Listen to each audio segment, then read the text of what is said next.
It's ridiculous how hot Bobby Witt Jr. is right now. How hot is he? I knew you were going to do that.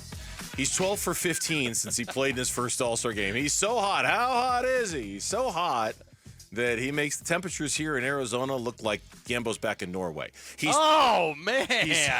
That's how hot he is. Wow, that's how hot he is. That's how hot he is. It's like, what is it, 195 degrees outside? Man, that's nothing. Have you seen how hot Bobby Witt Jr. is right now? Now, that's hot. That's so funny because I sent my wife earlier the temperature in Bergen right now is 54 degrees. How do you do that to yourself? I don't know. I don't understand. It's like I really 54 degrees right now in Bergen. I got nothing but respect for you, but you're not going to Bergen anytime soon. So why would you? Honestly, why would you? You know what? Just to hurt myself, I'm going to look up what the temperature is right now in Bergen. Just for no other. I can't get there. I can't hop on the Gambo private jet and get there in a few hours. So I'm just going to make myself feel bad about myself by looking. Why would you do that to yourself, I still got vacation time this year to take. I still got a few weeks I got to take. Months from now? What did you say it was, 55? It's 54 degrees right now. 54 degrees. That sounds fantastic. It's 100. The high tomorrow is 66 with a low of 51. They're low. What was their high? Give me their high again. High is 66, low is 51. Okay, yeah, our low tonight is going to be 90 degrees. Our low is 30 degrees higher than their high, so just have fun with that. Bobby Witt Jr., since the All-Star break, is 12 for 15. His batting average has gone up to 341. 341. He's got, pardon me, he's got 4 straight 3-hit games. Second best such streak in franchise history. He's crazy hot.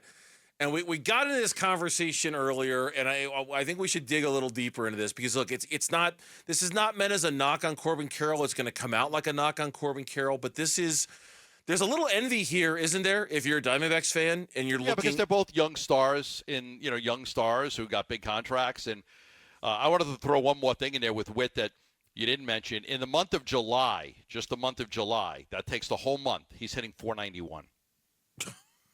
The whole month. We're 3 weeks in. It was the All-Star break. He's hitting 491 in July. Wow. Mm-hmm. In the last 4 games, he's hitting 667. You can't get this guy out. No, you can't. He's just absolutely incredible. He signed an 11-year, $289 million contract with the Kansas City Royals, which, on a personal note, it's really cool to see small market teams like, all right, you're our guy. We're going to keep you. We're not going to make sure you're not going anywhere. But you look at Bobby Witt Jr.'s numbers, and there's envy. There's jealousy because this is not that they're different types of players, but when both of these teams sign these players to these long-term extensions, there's risk. You want to see that risk be paid off. And it feels like with Kansas City it has because this guy's on the ascent.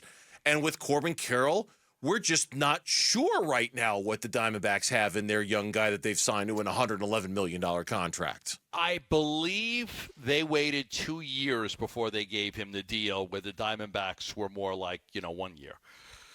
So, I don't know, like they did. They paid a lot more money than, they gave him 11 years, 288, like you mentioned, which is a lot more than what Corbin's getting. But he was because he just got that deal in February this year. So 2 full years were gone of his career, and then they gave it to him. So, yeah, could they have done it after the first year? Yeah, I probably could have got him for a lot less money. They waited an extra year just to make sure, and then they gave him the contract. Yeah. They had 2 years worth of evidence. I think he had already won Rookie of the Year his first year. So they had a little more knowledge that they were working on it. And look, I don't regret what the Diamondbacks have done with Corbin Carroll, and I don't think 8 years, 111 for Corbin. Yeah, and that was 111. after he had played 30-something games. I think for the Diamondbacks, that was right. It when they decided to make that.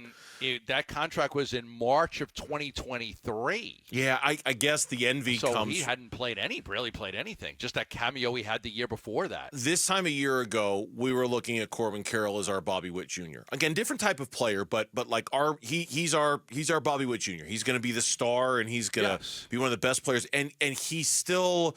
I don't want to say he's not that guy anymore.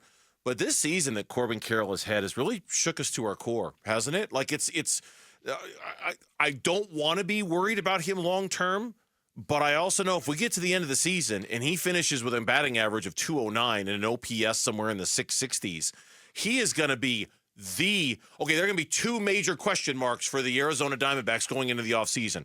Number one, what happened to Corbin Carroll and can he fix it? Number two, what is the future of Zach Gallen? Those are two really scary questions for a franchise to be dealing with, isn't it?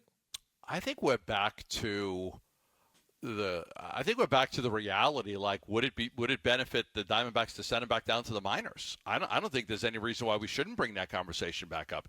He's batting 190 in July. He's batting 190. Like, he went 1 for 7 in the Cubs series. I think you have to think about it. I mean, you play him because you know what he's capable of, but when he just doesn't do it over and over and over and over again, you're like, okay. I mean, is it fair to ask the question, are they better off with him not in the lineup right now? Would they be better off with a different lineup, playing somebody else? I mean, it's a fair question to ask. It's not that we all love Corbin Carroll and believe that he's going to be okay, but it's just not happening for him. It just hasn't.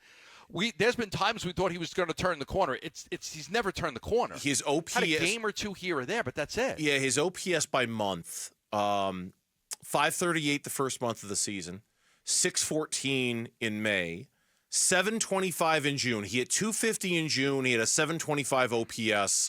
You're starting to think maybe, and then to your point in July, an OPS of 717 and a batting average of 190. Now, his slugging percentage, because of the home runs, he's had some good slug in July, but these are not future face of the franchise kind of numbers for Corbin Carroll, and it's past the point of wondering, can he turn it around this season? He's individually this year, he's not going to have a very good year.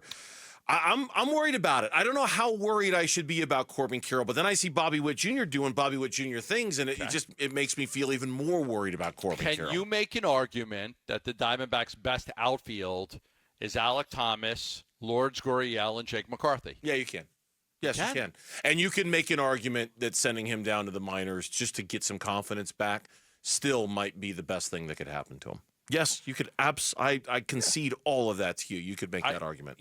We just keep waiting for him to get past it. There's only 60 games left. Like, I don't know if it's going to happen this year where he gets past it. Thanks for watching Burns and Gambo. Click to see more from the guys and hit the button in the middle to subscribe so you never miss a video from Arizona sports.